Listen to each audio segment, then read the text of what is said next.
আল্লামা সাইদি রাহিমাহুল্লাহকে কারাগার থেকে হত্যা করে বাহির করলো। হে প্রিয় মুসলিম উম্মার যুব সন্তানেরা, তৈরি হও, তৈরি হও। আর কোন তন্ত্রমন্ত্রের জন্য ডাক নয়, ডাক আসবে দাওয়া ইরদাদ শাহাদাতের ডাক আসবে। শহীদ হইতে রাজি আছো তো ইনশাআল্লাহ? জীবন দিতে প্রস্তুত আছো তো ইনশাআল্লাহ? আরে আমরা দুনিয়ায় এসেছি দ্বীনের জন্য, শহীদ হওয়ার জন্য। এই দুনিয়ায় আর কোনো সফলতা নাই, আল্লাহর জন্য শাহাদাতের মধ্যেই সফলতা। ইম্মা শরিয়া ওয়া ইম্মা শাহাদা, হয়তো শরীয়ত। হে প্রিয় জাতি, হে প্রিয় মুসলিম উম্মাহ, তোমাদের এই জাগরণ প্রমাণ করে দিয়েছে 2024-এর 5ই আগস্ট প্রমাণ করে দিয়েছে যৌবন যার যুদ্ধে যাবার সময় তার। যুবকরা দেখিয়ে দিয়েছে হাসিনার লাফালাফি আর কাদেরের পালাবো না। কোথায় কাকা? পালাবো না কোথায়? এত দাম্ভিকতা, এত অহংকার ভালো না। এত দাম্ভিকতা, এত অহংকার ভালো না। মনে রাখবা, ফেরাউন নমরুদি আল্লাহর কাছে কোনো টাইম ছিল না, আর উবাইদুল কাদের আর হাসিনা। আল্লাহ পাক তোমাদেরকে পরিণতি দেখিয়ে দিয়েছেন। মুসলিম উম্মার যুব সমাজদেরকে বলি, ও প্রিয় উম্মার যুবকেরা, তৈরি হও নির্যাতিত নিপীড়িত মুসলিম উম্মার পাশে দাঁড়াবার জন্য। তৈরি হও আল্লাহর নবীর বিরুদ্ধে যারা যাবে বাংলার জমিনে, তাদেরকে অবশ্যই ওয়াজিবুল কতল, আল্লাহর নবীর গালি দেওয়ার শাস্তি, মৃত্যুদণ্ড করতেই হবে। রাজি আছো তো ইনশাআল্লাহ? আল্লামা সাইদি রাহিমাহুল্লাহ বলেছিলেন, এই কথাটা আমার এখনো কানে বাসে। সরকারকে বলবো, বেশি তিরিং বিরিং করিও না।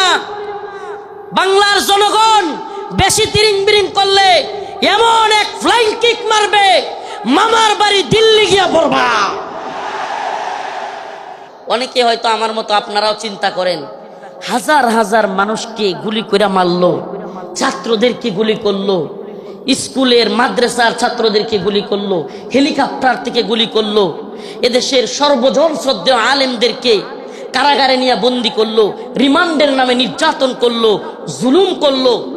গতকালকে যে আলেম এখানে আলোচনা করে গিয়েছেন, শাইখুল হাদিসের সন্তান আল্লামা মামুনুল হক দামাত বারকাতুহুমকে দাড়ি ধরে টানাটানি করলো। এদেশের সর্বজন শ্রদ্ধেয় বুজুর্গ আলেম, সকলের শ্রদ্ধেয় মানুষ আল্লামা সাইদি রাহিমাহুল্লাহকে কারাগার থেকে হত্যা করে বাহির করলো। এত কিছুর পরেও এই নেত্রী আর এই দলের পক্ষে মানুষ থাকে কেমনে? প্রশ্ন আসে না? প্রশ্ন আসে কি আসে না? যে হাজার হাজার ছাত্রদেরকে গুলি করে মারলো, ছোট ছোট বাচ্চাদেরকে হেলিকপ্টার থেকে গুলি করলো, আলেমদেরকে জেলে নিল, রিমান্ডে নিল, ফাঁসি দিল, আলেমদেরকে, দেশের সর্বজন শ্রদ্ধেয় আলেমদেরকে কারাগার থেকে হত্যা করে বাহির করলো।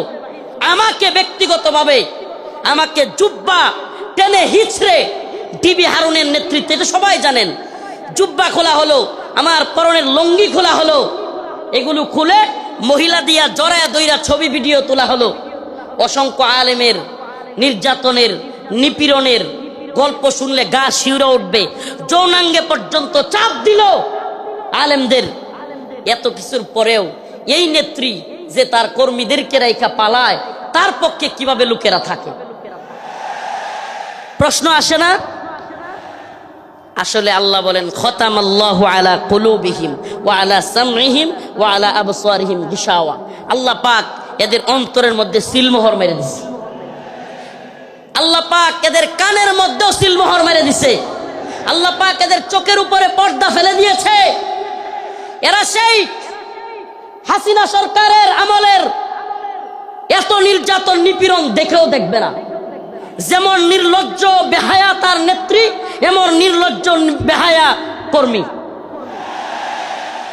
যেমন নির্লজ্জ বেহায়া তার নেত্রী, যে কিনা ছোট ছোট বাচ্চাদেরকে হত্যা করে, হেলিকপ্টার থেকে গুলি করে, এরপরেও বলে আমি কি অপরাধ করেছি। মানে কত বড় নির্লজ্জ হইলে এই কথা বলতে পারে? এরপরেও কি বলে, আমি কি অপরাধ করেছি? আপনি কোন অপরাধ করেন নাই?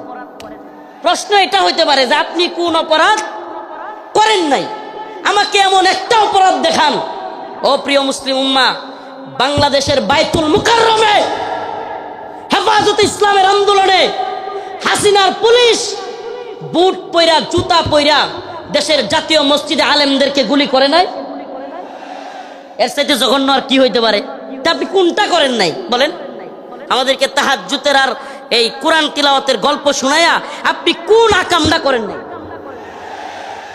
প্রিয় মুসলিম উম্মাহ, যশোরবাসী, এই মেসেজ যশোরের মুসলমানদের জন্য নয়,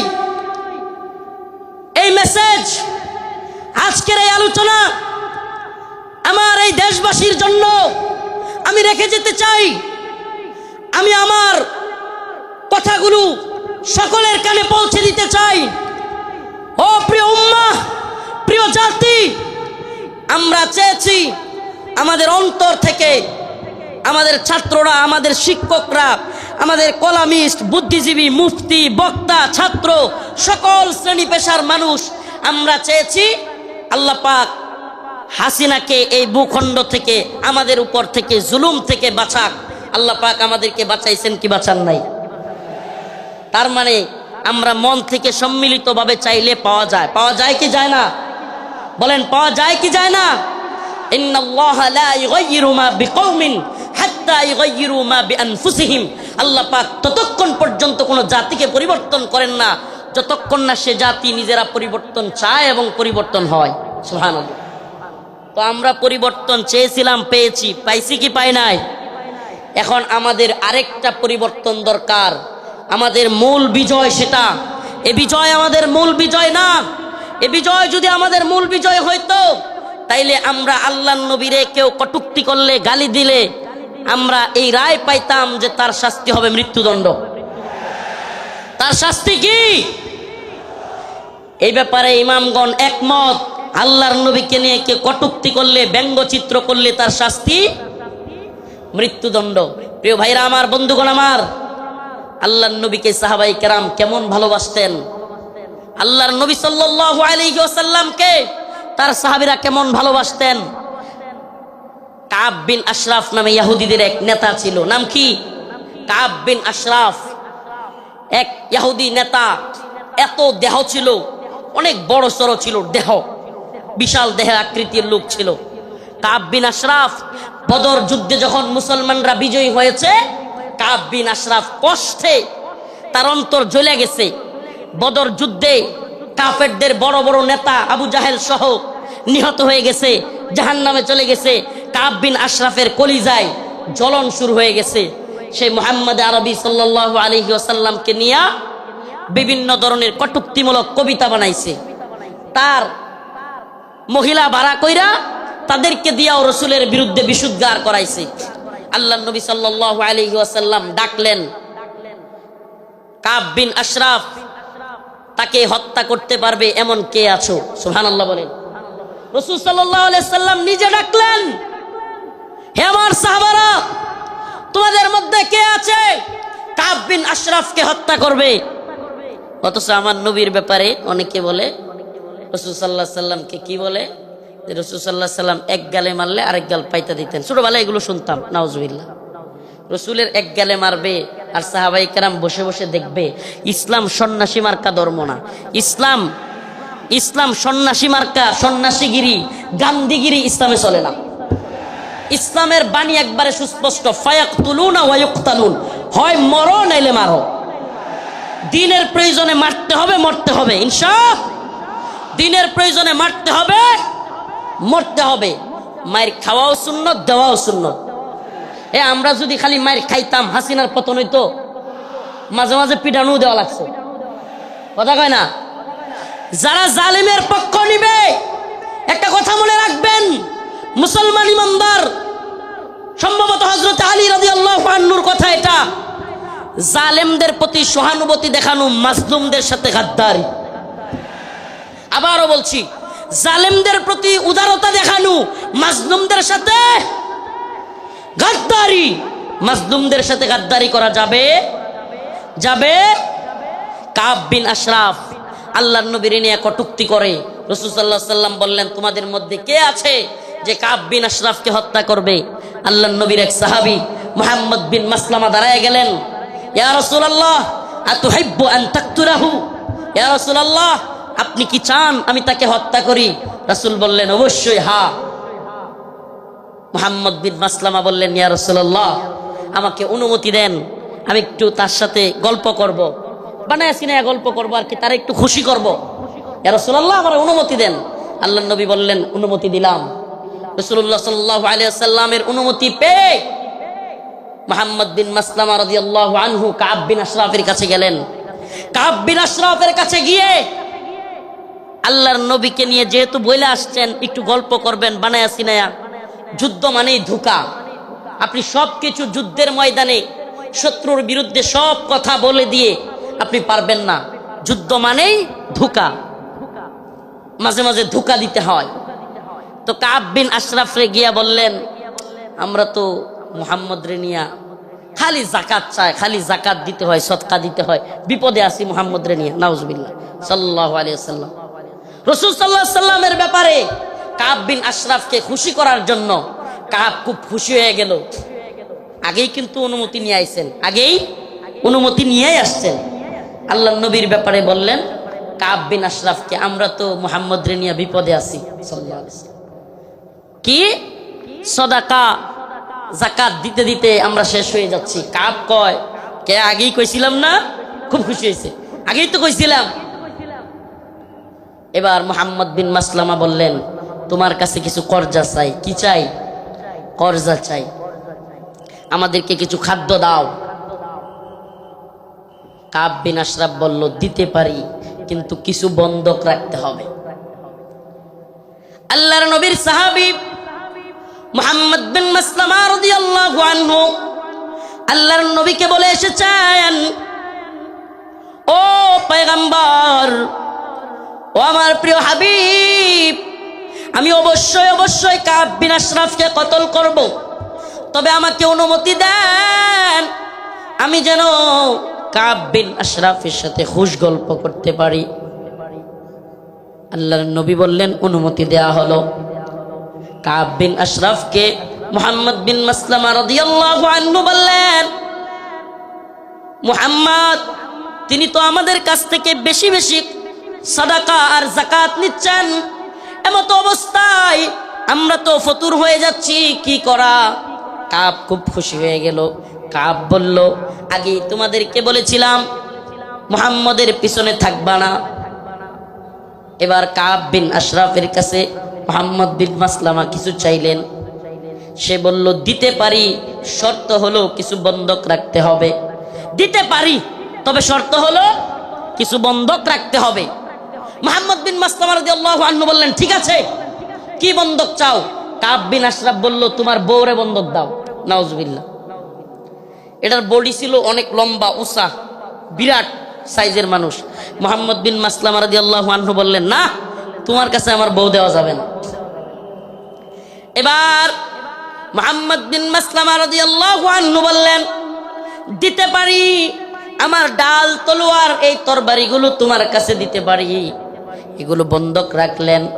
বন্ধক রাখার পর কাব বিন আশরাফকে মুহাম্মদ বিন মাসলামা রাদিয়াল্লাহু আনহু বললেন, আমি আমার আরো দুইজন সহযোগীকে নিয়ে আসি, তুমি যেই খাদ্য দিবে, তুমি যেই খাবার দিবে, ওই খাবার জিনিসগুলো নেওয়ার জন্য লোক লাগবে।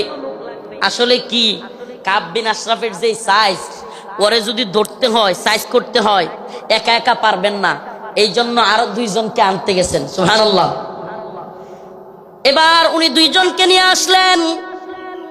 আসার পরে কাব বিন আশরাফকে বললেন, কাব, তোমার মাথার মধ্যে কি সুগন্ধি ব্যবহার করো? এত সুন্দর গ্রাম তোমার মাথা থেকে আসতেছে। এটা আরেকটা পাম, এটা আরেকটা কি পাম। আগে দিছে কি? আরে মুহাম্মদের যাকাত দিতে দিতে আমরা শেষ।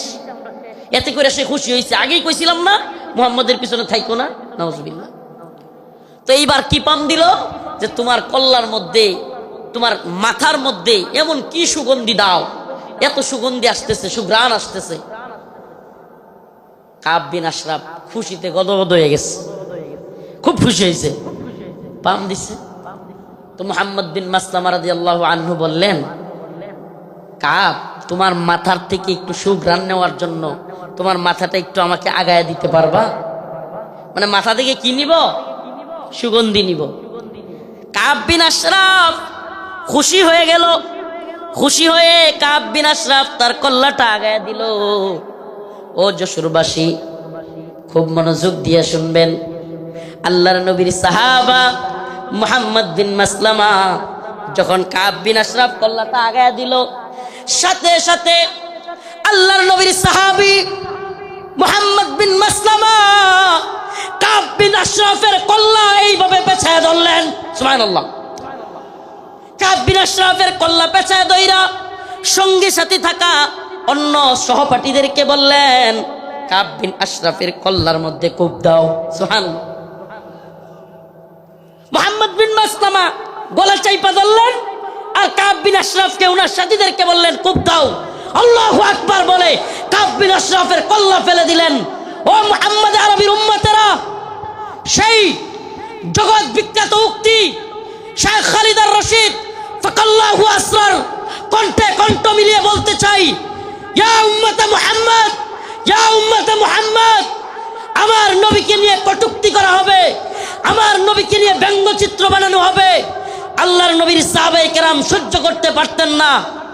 ফরমায়া রাসূলুল্লাহ সাল্লাল্লাহু আলাইহি ওয়াসাল্লাম, ফরমায়া রাসূলুল্লাহ সাল্লাল্লাহু আলাইহি ওয়াসাল্লাম, মান সাব্বা নাবিয়ান ফাকতুলু, আল্লাহর নবীকে নিয়ে যে কটূক্তি করবে, রাসূল সাল্লাল্লাহু আলাইহি ওয়াসাল্লামকে যে গালি দিবে, তার শাস্তি একটাই। সমস্ত ইমাম একমত, আল্লাহর নবীকে নিয়ে কটূক্তিকারীর শাস্তি ওয়াজিবুল কতল, তাকে হত্যা করা হবে, তার কল্লা থেকে গলাকে আলাদা করে দিতে হবে।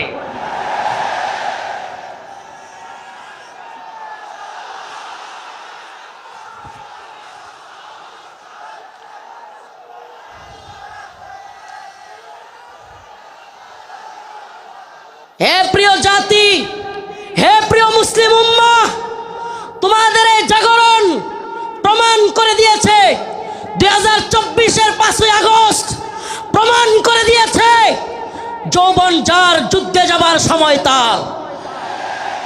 যুবকরা দেখিয়ে দিয়েছে হাসিনার লাফালাফি আর কাদেরের পালাবো না। কোথায় কাকা? পালাবো না কোথায়? এত দাম্ভিকতা, এত অহংকার ভালো না। এত দাম্ভিকতা, এত অহংকার ভালো না। মনে রাখবা, ফেরাউন নমরুদি আল্লাহর কাছে কোনো টাইম ছিল না, আর উবাইদুল কাদের আর হাসিনা। আল্লাহ পাক তোমাদেরকে পরিণতি দেখিয়ে দিয়েছেন। মুসলিম উম্মার যুব সমাজদেরকে বলি, ও প্রিয় উম্মার যুবকেরা, তৈরি হও নির্যাতিত নিপীড়িত মুসলিম উম্মার পাশে দাঁড়াবার জন্য। তৈরি হও, আল্লাহর নবীর বিরুদ্ধে যারা যাবে বাংলার জমিনে, তাদেরকে অবশ্যই ওয়াজিবুল কতল, আল্লাহর নবীর গালি দেওয়ার শাস্তি, মৃত্যুদণ্ড করতেই হবে। রাজি আছো তো ইনশাআল্লাহ? হে প্রিয় মুসলিম উম্মার যুবকেরা, তোমাদের এই দ্বীনি আবেগ, এই দ্বীনি জজবাকে যদি সত্যি বলি, ওয়াল্লাহি বিল্লাহি তাল্লাহি, কসম আল্লাহর, এই জজবাকে যদি আমরা কোরআনের পক্ষে কাজে লাগাইতে পারি, তাহলে আর কোনো নতুন সরকার নয়, এই ভূখণ্ডে আমরা কোরআনী শাসন চালু করতে পারবো। আর কোনো তন্ত্রমন্ত্র নয়। তন্ত্রমন্ত্রের দেখা শেষ। আমরা তো এই স্লোগান দিকে দিকে আজ জানিয়ে দিতে চাই, তন্ত্রমন্ত্রের দিন শেষ, কোরআন সুন্নাহর বাংলাদেশ। বলেন না, তন্ত্রমন্ত্রের দিন শেষ, কোরআন সুন্নাহর বাংলাদেশ। সাবিলুনা সাবিলুনা, তারিকুনা তারিকুনা। স্লোগান আজকে একটু ব্যতিক্রম হবে। আমি বলবো, আল্লাহর জমিনে আল্লাহর আইন বাস্তবায়ন ফরজে আইন। বলতে পারবেন? আল্লাহর জমিনে আল্লাহর আইন বাস্তবায়ন ফরজে আইন। হয়তো শরীয়ত, ইম্মা শরিয়া, ইম্মা শরিয়া, হয়তো শরিয়া, হয়তো আমরা শাহাদাত বরণ করব, না হলে ভূখণ্ডে শরীয়ত প্রতিষ্ঠা করব। কালেমার পতাকা দেখলে যেগুলোর জ্বলে এগুলোর সাবধান করে দিতে চায়। এ ভূখণ্ডে লা ইলাহা ইল্লাল্লাহর পতাকা উড়বেই, আজ হোক কাল একদিন উড়বেই। ইসাবাতান মিন উম্মতি আহরাজাহুম আল্লাহু মিনান নার, ইসাবাতুন তাগজুল হিন্দা ওয়া ইসাবাতু মা ঈসা ইবনে মারইয়াম। রাসূলের ঘোষণা, এই ভূখণ্ডে হিন্দুত্ববাদী ব্রাহ্মণ্যবাদী তাগুতি শক্তির বিরুদ্ধে, দিল্লির বিরুদ্ধে, হিন্দুত্ববাদীদের বিরুদ্ধে আল্লাহর নবী বলেছেন মুসলমানদের একটা গজওয়া হবে, গজওয়াতুল হিন্দ হবে। সেই যুদ্ধে মুসলমানরা বিজয়ী হবে। শুধু বিজয়ী হবে না, দিল্লির সেই মসনদে, দিল্লির সেই লাল কেল্লায় কালেমার পতাকা পথ পথ করে উঠবে ইনশাআল্লাহ, ইনশাআল্লাহ।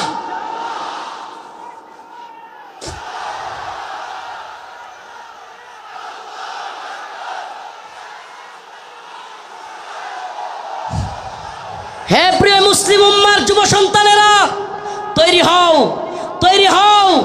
আর কোন তন্ত্রমন্ত্রের জন্য ডাক নয়, ডাক আসবে দাওয়া ইরদাদ শাহাদাতের ডাক আসবে। শহীদ হইতে রাজি আছো তো ইনশাআল্লাহ? জীবন দিতে প্রস্তুত আছো তো ইনশাআল্লাহ? আরে আমরা দুনিয়ায় এসেছি দ্বীনের জন্য, শহীদ হওয়ার জন্য। এই দুনিয়ায় আর কোনো সফলতা নাই, আল্লাহর জন্য শাহাদাতের মধ্যেই সফলতা। ইম্মা শরিয়া ওয়া ইম্মা শাহাদা, হয়তো শরীয়ত। আল্লাহর জমিনে আল্লাহর আইন।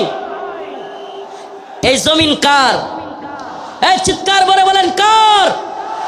জমিন কার? হুকুম চলবে কার? ইনিল হুকমু ইল্লা লিল্লাহ, আমার আল্লাহ তাবুদু ইল্লা ইয়া। হুকুম হবে আল্লাহর, ইবাদত হবে আল্লাহর। ইবাদত হবে কার? একমাত্র আল্লাহর। এই কোন তাগুতের গোলামি আমরা করব না। আমরা কার গোলাম? আমরা ভারতের গোলাম নই, আমরা আমেরিকার গোলাম নই, আমরা ইসরায়েলের গোলাম নই। আমরা কার গোলাম? গোলামি হবে কার? পৃথিবীবাসী জেনে রাখো, আমরা আল্লাহর গোলামি করি। এই মাথা নোয়াবো তো আল্লাহর কাছে। এই মাথা নোয়াবো তো কার কাছে? পৃথিবীর কারো কাছে আমাদের মাথা নত হবে। এবার আমার ডকুমেন্টারি তো দেখলেন, শেখুল হাদিস ইবনে শেখুল হাদিসের ডকুমেন্টারি দেখলেন, অন্যান্য আলেমদের ডকুমেন্টারি তো দেখবেন। আমি কিছু মাজলুমদের ডকুমেন্টারি আপনাদের সামনে বলে যাই, কলিজা ফেটে যায়। ও মুসলিম উম্মার প্রিয় যুবক ভাইরা, আপনারা জেনে থাকবেন 2013 সালে শাপলা চত্বর এক ভয়াবহ রাতের সাক্ষী অনেকেই। আপনারা জেনে থাকবেন। প্রিয় বাবাজি, আজকের প্রোগ্রামের আয়োজক সহ সবার এই কথাগুলো মনোযোগ সহকারে শোনার কথা, শোনা দরকার। আমি আপনাদের সামনে এমন কিছু ব্যক্তিদের কারগুজারি শোনাবো যারা 2013 সালে রাসূলুল্লাহ সাল্লাল্লাহু আলাইহি ওয়াসাল্লামকে যারা কটূক্তি করেছিল, আল্লাহর নবীকে নিয়ে যারা ব্যঙ্গচিত্র বানিয়েছিল, আল্লাহ এবং তার রাসূলের বিরুদ্ধে যারা কথা বলেছিল, যেই কারণে হেফাজতে ইসলাম শাপলা চত্বরে যেতে বাধ্য হয়েছিল, সেই সমস্ত নরপিশাচ, সেই সমস্ত কুখ্যাত শাতেমে রাসূল রাজীব, ব্লগার রাজীব, শাতেমে রাসূল অভিজিৎ রায়, ওয়াশিকুর রহমান বাবু, ফয়সাল আরিফিন দীপন, আরো কতগুলোর নাম বলতে পারবো। এরা আল্লাহর নবী এবং আল্লাহকে নিয়ে কটূক্তি করেছিল, আম্মা জানদেরকে নিয়ে কটূক্তি করেছিল। মনে আছে আপনাদের? মনে আছে? 2013 সালে ব্লগার রাজীব, অভিজিৎ রায়, ফয়সাল আরিফিন দীপন, ওয়াশিকুর রহমান বাবু, ব্লগার নাজিমউদ্দিন সামাদ, আরো অনেকগুলো কুখ্যাত শাতেমে রাসূল আল্লাহর নবীকে নিয়ে কটূক্তি করেছিল। ও প্রিয় মুসলিম উম্মার যুবকেরা, আজকের এই ঐতিহাসিক প্রোগ্রামে আমি যদি সেই মাজলুম ভাইদের কথা না বলি, আমি তাদের সাথে কারাগারে ছিলাম। ওয়াল্লাহি এক একটা ভাইয়ের মিথ্যা মামলায় ফয়সাল আরিফিন দীপনকে, অভিজিৎ রায়কে কে বা কারা হত্যা করেছে, ভার্সিটির প্রিয় যুবকদেরকে, আমার প্রিয় যুবক ভাইদেরকে এরা কারাগারে বন্দি করে রেখেছে। হাসিনা সরকার বিগত 10-12 বছর যাবত পরিবারের সাথে তাদেরকে দেখা করতে দেয় না। আমি প্রায়ই কোর্টে গেলে তাদের সাথে দেখা হইতো। আমাদের সেই ভাই আরাফাত, সেই ভাই সাইমুম, সেই ভাই আব্দুস সবুর, বিভিন্ন ভাইদেরকে আমরা দেখে আসছি যারা কিনা এক একজন 2টা-3টা করে ফাঁসির রায় নিয়ে কারাগারে পড়ে আছে। কি এদের অপরাধ? আমাদের ভাই ফারাবি, কি এদের অপরাধ? ফারাবির অপরাধ, আরাফাত ভাইয়ের অপরাধ, সাইমুম ভাইয়ের, আব্দুস সবুর ভাই, এই ভাইদের অপরাধ আল্লাহর নবীকে নিয়ে কটূক্তিকারীদের বিরুদ্ধে তারা ফেসবুকে বা বিভিন্ন মাধ্যমে লেখালেখি করেছিল। আল্লাহর নবীকে যারা কটূক্তি করেছে তাদের বিরুদ্ধে লেখালেখির কারণে, ও প্রিয় যশোরবাসী, ও প্রিয় আদ-দ্বীনের প্রোগ্রামে থাকা যুবকেরা, অন্তত তোমাদের সেই যুবকদের জন্য কিছু করা দরকার। আজকের এই আদ-দ্বীনের প্রোগ্রামে আমি সেই ভাইদেরকে স্মরণ করি। ওয়াল্লাহি কসম করে বলি, আমি যখন দেখতাম 2টা-3টা ফাঁসি নিয়েও এরা দিব্যি হাসতেছে, তখন আর নিজের মনের মধ্যে কিছুই মনে হইতো না। আরে আমি আর কি, আমার তো আর ফাঁসির রায় হয় নাই, আমার তো ফাঁসির রায় হয় নাই। 2টা-3টা ফাঁসির রায় নিয়ে হাসতেছে, দিব্যি চলতেছে, এদের মনের মধ্যে কোনো কষ্ট নাই। এই যুবকেরা দীর্ঘদিন যাবৎ কারাগারে পড়ে আছে। ও প্রিয় মুসলিম উম্মার যুবকেরা, ও নেতারা, ও বক্তা মুফতি শাইখুল হাদিসরা, আল্লাহর নবীর পক্ষে কথা বলতে গিয়া দীর্ঘদিন যাবৎ তাদেরকে জঙ্গি ট্যাগ দিয়া আজকে কারাগারে বন্দি করে রেখেছে হাসিনা সরকার। এখনো এই ভাইগুলো মুক্তি পাচ্ছে না। ও প্রিয় মুসলিম উম্মার যুবকেরা, আমি জানতে চাই, এরা যদি আমাদের কাউকে জঙ্গি ট্যাগ দিয়া দেয়, এরা যদি আমাদের কাউকে মৌলবাদী ট্যাগ দিয়া দেয়, এরা যদি আমাদের কাউকে রাজাকার বলে ট্যাগ দিয়া দেয়, তাহলে কি আমরা তাদেরকে ভুলে যাব? আমার কথা বুঝতেছেন? জালেমদের একটা কূট কৌশল হলো আলেমদের নামে ট্যাগ দেওয়া, নেম কিলিং, এটাকে বলে নেম কিলিং, ট্যাগ দেওয়া। আল্লামা সাঈদী রাহিমাহুল্লাহকে কষ্ট নিয়ে বলতে হচ্ছে, যখন তিনি জীবিত আমাদের অনেক আলেম উনাকে নিয়ে কথা বলার সাহস করে নাই, উনার পক্ষে কথা বলে নাই। কেন বলে নাই? কারণ উনাকে রাজাকারের মামলা দেওয়া হয়েছে। এখন আমরা যদি উনার পক্ষে কথা বলি, তাইলে আমাদেরকেও না জানি রাজাকারের মামলা দিয়ে দেয়। আল্লামা জসিমউদ্দিন রহমানী দামাত বারকাতুহুম, হুজুর কারাগারে থাকতেও উনাকে নিয়েও অনেকে কথা বলে নাই। কেন? কারণ উনার পক্ষে কথা বললে জঙ্গিবাদী মামলা দিয়ে দিবে। আল্লাহর কসম করে বলি, খুদার কসম করে বলি, আমাদেরকে রাজাকার বলো, জঙ্গিবাদী বলো, মৌলবাদী বলো, আর যাই বলো, আমরা মাজলুমদের পক্ষে কথা বলবোই, বলেই যাব। রাজি আছেন তো ইনশাআল্লাহ? আল্লামা সাঈদী রাহিমাহুল্লাহ চলে গিয়েছেন, জসিমউদ্দিন রহমানী হাফিজাহুল্লাহ বের হয়ে গিয়েছেন, কিন্তু ও আদ-দ্বীনের মুসলমানেরা, আজকের এই যশোরের লাখো জনতা, প্রিয় উম্মা, আজকের এই মিডিয়ার মাধ্যমে, সবকিছুর মাধ্যমে আমি জানাতে চাই, আমার ভাইরা আল্লাহর নবীর পক্ষে লেখালেখি করতে গিয়া যারা মামলা খেয়েছে, ফাঁসির রায় লেগে গেছে, আমরা কি তাদের মুক্তি চাই? মুক্তি চাই। আমার ভাইদেরকে 2-3টা করে ফাঁসির রায় দিয়ে বন্দি করে রেখেছে হাসিনা। হাসিনার কাজই ছিল বিভিন্ন জঙ্গি নাটক সাজায়া আলেমদেরকে, তরুণ তরুণ যুবকদেরকে যারা দ্বীনকে ভালোবাসে, টাকনুর উপর কাপড় পরে, এদেরকে ইন্ডিয়ার কথায় রয়ের প্ল্যানে মুসলিম উম্মার যুবকদেরকে, দ্বীন যারা ভালোবাসে তাদেরকে গ্রেফতার করা, তাদেরকে জঙ্গি বলা, মৌলবাদী বলা, এটা একটা ট্রেন্ড ছিল, এটা তাদের একটা ট্যাগ মিশন ছিল, মিশন, তাদের একটা মিশন। এই মিশন আমরা পা দিতে পারি না। আমরা আমাদের ভাইয়ের মুক্তি চাইবই। ঠিক আছে তো ইনশাআল্লাহ? সবাই মুক্তি চান তো ইনশাআল্লাহ? আমার প্রিয় ভাইদের মুক্তির ব্যবস্থা করা হোক, দ্রুত মুক্তি দেয়া হোক। যদি তারা মুক্তি না পায়, খুদার কসম করে বলি, এত বড় বড় বক্তা, এত যশ খ্যাতি মূল্যহীন, মূল্যহীন, মূল্যহীন। আমরা যদি মাজলুমদের পাশেই দাঁড়াতে না পারি, আজকের আলোচনার বিষয় এটাই, ওমা লাকুম লা তুকাতিলুনা ফি সাবিলিল্লাহ, والمستضعفين من الرجال والنساء والولدان الذين يقولون ربنا أخرجنا من هذه القرية الظالم أهلها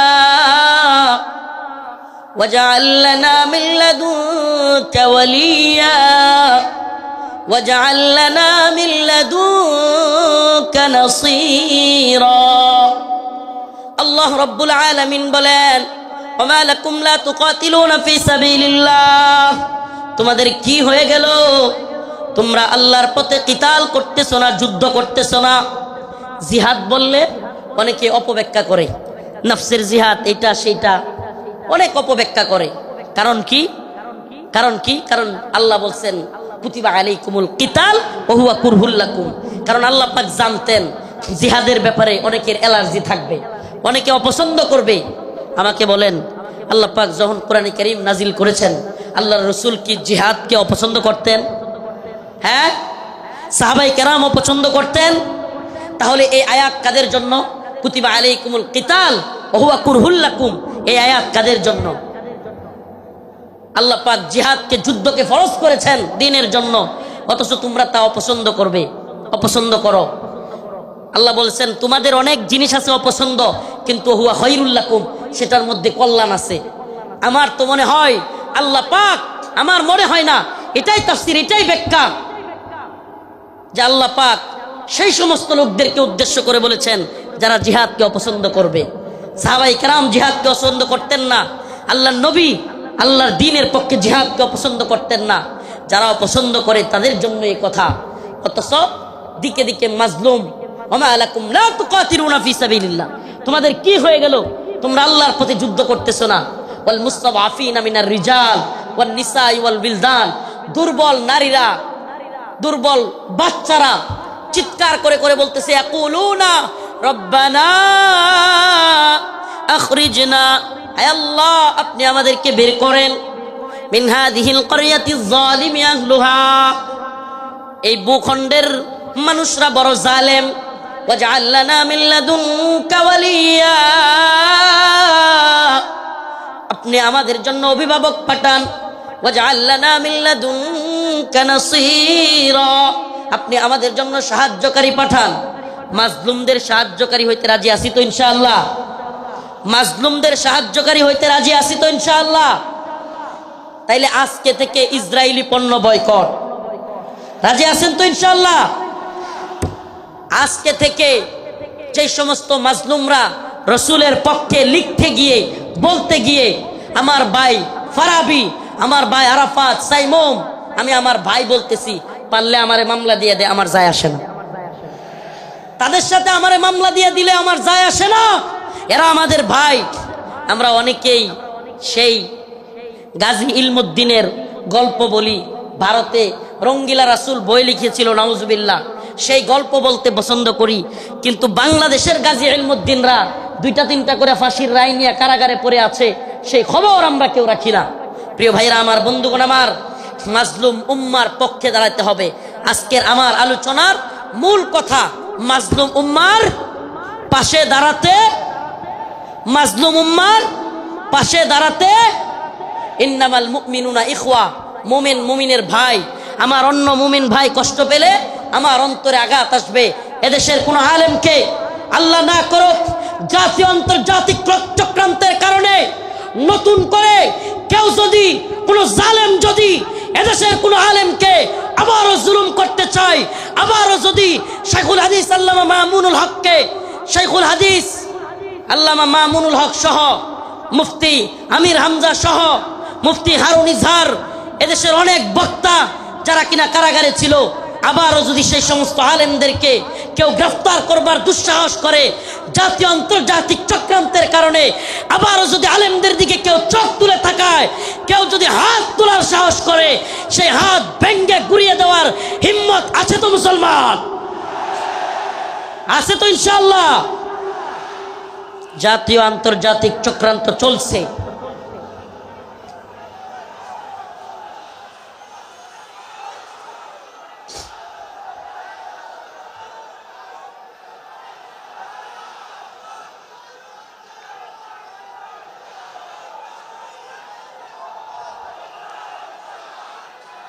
জাতীয় আন্তর্জাতিক চক্রান্ত চলছে আমাদের এই ভূখণ্ডকে নিয়ে। জাতীয় আন্তর্জাতিক চক্রান্ত চলছে। এই চক্রান্তের ডালপালা গভীরে আমরা জাতি হিসেবে সজাগ থাকব। একটা কথা মনে রাখবেন, আগামীকালকে আপনার ঘরে চুরি অথবা ডাকাতি হবে। আপনি যদি আগে ভাগে জানতে পারেন, তাইলে আপনি ডাকাতকে কিভাবে আটকাইতে হবে এটা আপনি আরামসে বুঝে যাবেন। সজাগ থাকা খুব জরুরি। আগামীকালকে ডাকাত আপনার বাড়িতে হামলা করবে, যদি ডাকাতকে নিজে সামলাইতে না পারেন, প্রয়োজনে আগামীকালকে আসবে জানলে প্রয়োজনে মাইকিং করবেন। ঠিক কি ঠিক না? প্রয়োজনে কি করবে? মাইকিং করে হইলেও ডাকাত আটকাবে। তো যদি আমরা জানি আমাদের বিরুদ্ধে চক্রান্ত হচ্ছে, হিন্দুত্ববাদী ভারত আমাদের বিরুদ্ধে চক্রান্ত অব্যাহত রেখেছে, এমনকি আমরা শুনতে পাই বর্তমান উপদেষ্টা কমিটিতেও ভারতীয় দালালরা বসে গেছে। এ কথা আমরা শুনতে পাই, বর্তমান উপদেষ্টা কমিটিতে ভারতীয় দালাল ঢুকে গেছে। আমাদের বক্তব্য স্পষ্ট, মোমেন এক গর্তে দুইবার পা দেয় না। মোমেন এক গর্তে দুইবার পা।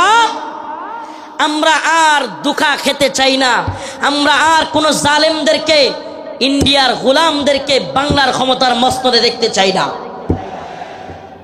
মাওলানা আব্দুল হামিদ খান বাসানী বলেছিলেন, পিন্ডি ছেড়েছি দিল্লির গোলামের জন্য নয়।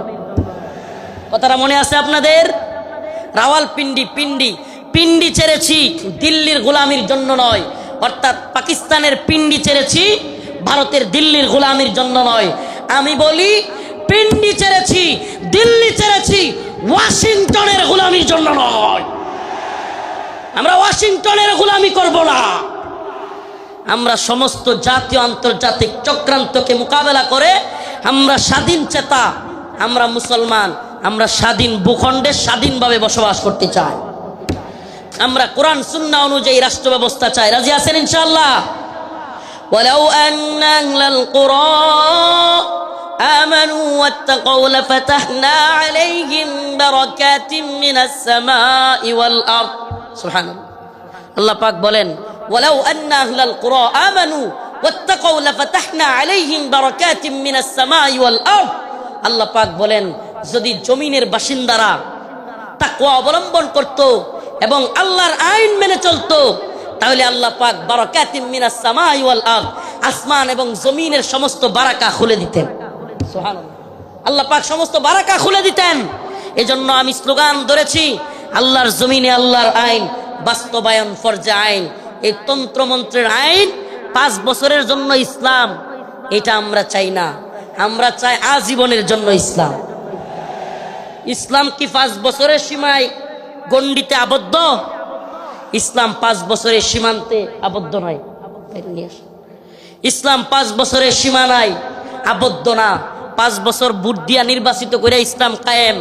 5 বছর গেলে আবার হয়তো সরে যাইতে হবে। দিন ইসলাম 5 বছরের জন্য সীমাবদ্ধ থাকার জন্য নয়। ইসলাম কায়েম করতে হবে, আল্লাহর জমিনে আল্লাহর আইন বাস্তবায়ন করতে হবে। এটা হবে মুসলিম উম্মার তাড়না, এটা হবে মুসলিম উম্মার প্রেরণা। আমরা হুঁশিয়ার করে দিতে চাই, সাবধান করে দিতে চাই। 2024 সালে হাসিনার পালানোর দৃশ্য দেখা এবং বাংলাদেশে আওয়ামী লীগের অবস্থান দেখা কেউ যদি শিক্ষা না নেন, নতুন করে জুলুম করার চিন্তা ভাবনা, নতুন কইরা কেউ জুলুম করার ভূত কারো মাথায় চাইপা বসে, তাইলে আওয়ামী লীগের পরিণতির জন্য অপেক্ষা করেন। নতুন কইরাও যদি হাসিনার মতো জুলুমের চিন্তা ভাবনা কেউ করেন, আওয়ামী লীগের মতো জুলুম করার খায়েশাত, জালেম হওয়ার ভূত মাথায় চাইপা বসে, সাদাবাজি, টেন্ডারবাজি, দুর্নীতির ভূত, তাইলে বাংলার জনগণ লাথি দিয়া আপনাদের ভূতও তাড়াইয়া দিবে। নতুনদের জন্য এটা একটা হুঁশিয়ারি। 2024 সাল এটা আমাদের গর্বের। 2024 আমাদের গর্বের। আমাদের এই চেতনাকে ধরে রাখতে হবে। প্রিয় যুব সমাজ, আমি আগে ফিলিস্তিনের বিভিন্ন ভিডিও দেখতাম, ফিলিস্তিনের মুসলমানদের ভিডিও দেখতাম। ছোট ছোট বাচ্চা ছেলেরা পাথর নিয়া ইসরায়েলের ট্যাঙ্কের মধ্যে নিক্ষেপ করতেছে, গোলাল দিয়া ইসরায়েলিদেরকে মারতেছে। সুবহানাল্লাহ। 2024 সালে দেখলাম আমাদের ছোট ছোট বাচ্চারা পুলিশের পেটের মধ্যে গিয়ে ঘুষি মারতেছে। সুবহানাল্লাহ বলেন না? এইটা একটা জিনিস অন্তত হয়েছে আলহামদুলিল্লাহ। 2024 সালে আমরা এটা অন্তত বুঝছি, যুব সমাজ জেগে উঠলে জালেমের পরিণতি ভয়াবহ। যুব সমাজ জেগে উঠলে জালেমের পরিণতি কি? তো যশোরবাসী, আপনারা কি ঘুমায় গেছেন নাকি জাগ্রত আছেন? হাসিনা ভারতের গোলামি করেছিল, বাংলাদেশকে দিল্লির একটা কি বলবো, এটাকে অনেকে বলে অঙ্গরাজ্য, আমি বলি অঙ্গরাজ্য না। হাসিনা এটাকে দিল্লির একটা ডাস্টবিন বানাইছিল। দিল্লির ডাস্টবিন মানে দিল্লি আমাদের আম খাবে, আমাদের ইলিশ খাবে, আমাদের সব কিছু নিবে, ট্রানজিট নিবে, আমাদের রেল লাইন নিবে, আমাদের সব কিছু নিবে, আর আমাদেরকে লাশ উপহার দিবে, আমাদেরকে বন্যার পানি দিয়া বাসায়া একের পর এক লাশ উপহার দিবে। এটাকে আপনি ডাস্টবিন না বলে কি বলবেন? এটা কি বন্ধুত্ব? এটা কি বন্ধুত্ব? আমি তো বলি হাসিনা বিগত 16 বছরে বাংলাদেশের সাথে ভারতের যে সম্পর্ক তৈরি করেছিল, যদিও তাদের নেতারা বলেছে অনেকে স্বামী স্ত্রীর সম্পর্ক, আমরা বলি অবৈধ সম্পর্ক, এটা অবৈধ। এজন্য অবৈধ সম্পর্কের কন্যারে জায়গায় পাঠিয়ে দিছি। আল্লামা সাইদি রহিমাহুল্লাহ বলেছিলেন, এ কথাটা আমার এখনো কানে বাসে, সরকারকে বলবো বেশি তিরিং বিরিং করিও না। বাংলার জনগণ বেশি তিরিং বিরিং করলে এমন এক ফ্লাইং কিক মারবে, মামার বাড়ি দিল্লি গিয়া পড়বা। আল্লামা সাইদি রহিমাহুল্লাহ দেখে যাইতে পারেন নাই, কিন্তু আলহামদুলিল্লাহ সাইদি রহিমাহুল্লাহর কথাই বাস্তব হয়েছে। বাংলার জনগণ ফ্লাইং কিক মারছে, রান্না করা খাবার খাওয়ারও সময় নাই, রান্না করা খাবার খাওয়ারও সময় নাই। ও প্রিয় মুসলিম উম্মার যুবকেরা, আজকের এই আদ্দিন ফাউন্ডেশন যশোরের আজকের এই অনুষ্ঠান থেকে আমার আখিরি পয়গাম হবে, ও মুসলিম উম্মার যুবকেরা, আমাদেরকে মৌলবাদী বলা হোক, জঙ্গিবাদী বলা হোক, আমাদেরকে রাজাকার বলা হোক, যে কোনো ট্যাগ আমাদেরকে দেয়া হোক, আমরা দ্বীনের পক্ষে ছিলাম, আছি, থাকবো। আল্লাহর জমিনে আল্লাহর আইন বাস্তবায়ন হওয়ার আগ পর্যন্ত আমরা থামবো না। আমি তো আশাবাদী এই মুসলিম উম্মার জাগরণ। অনেকে বলে হুজুর মাহফিলের প্যান্ডেলে এত মানুষ হইলে লাভ কি? কিছুই তো হয় না। আমি বলি হাসিনার অবস্থা দেখে কেউ বুঝো না? কিছুই হয় না, হয় হাসিনার অবস্থা দেখে কেউ বুঝো না? তোমার কি মনে হয় এই খুঁটা আন্দোলন, এত বিস্ফোরণ, এটা এমনি এমনি হয়ে গেছে? প্রিয় ভাইরা আমার, বন্ধুগণ আমার, একটু যদি আপনি চোখ বুলায়া দেখেন তাইলেই দেখবেন মানুষের মধ্যে 2013 সালের শাপলা চত্বরে নৃশংসভাবে আলেম উলামাদেরকে, ছাত্রদেরকে গুলি করে মারার সেই যে ভয়াবহ চিত্র অন্তরের মধ্যে, সেটা ছিল কি ছিল না? অসংখ্য আলেমদেরকে গ্রেফতার, রিমান্ডের, নির্যাতনের চিত্র তাদের অন্তরে ছিল কি ছিল না? আল্লামা সাইদি রহিমাহুল্লাহকে কারাগার থেকে হত্যা করে বাহির করার চিত্র, ঢাকায় আল্লামা নূর হোসেন কাসেমী রহিমাহুল্লাহ, আল্লামা সাইদি রহিমাহুল্লাহর জানাজা পড়তে না দেওয়ার দৃশ্য বাংলার যুবকেরা কি ভুলে গেছে? ভুলে যায় নাই। সবগুলো বিষয় একত্রিত হইয়া শেষে যখন সাধারণ ছাত্রদেরকেও গুলি করে হাসিনা মারা শুরু করলো, একটা বিস্ফোরণ ঘটে গেল। ঠিক কি ঠিক না? তো বিস্ফোরণ কোত্থেকে শুরু হয়েছে? সেই আগে থেকে এই বিস্ফোরণ শুরু হয়েছে। এজন্য বলি প্রিয় মুসলিম উম্মাহ, আপনাদের প্রতি আমার আখিরি পয়গাম, ও আদ্দিনের মুসলমান, আজকের এই যশোরবাসী, খুলনাবাসী, সারা বাংলাদেশ থেকে আগত মিডিয়ার মাধ্যমে সারা দেশে যারাই আমার কথাগুলো শুনবেন, আমার একটা পয়গাম, আখিরি পয়গাম আপনাদের প্রতি। ও প্রিয় মুসলিম উম্মাহ, আমাদেরকে দ্বীনের প্রয়োজনে, আল্লাহর জমিনে আল্লাহর দ্বীন বাস্তবায়নের জন্য, কাফের মুশরিকদের মোকাবেলা করবার জন্য প্রয়োজন হলে দ্বীনের জন্য ময়দানে শহীদ হওয়ার জন্য তৈরি থাকতেন।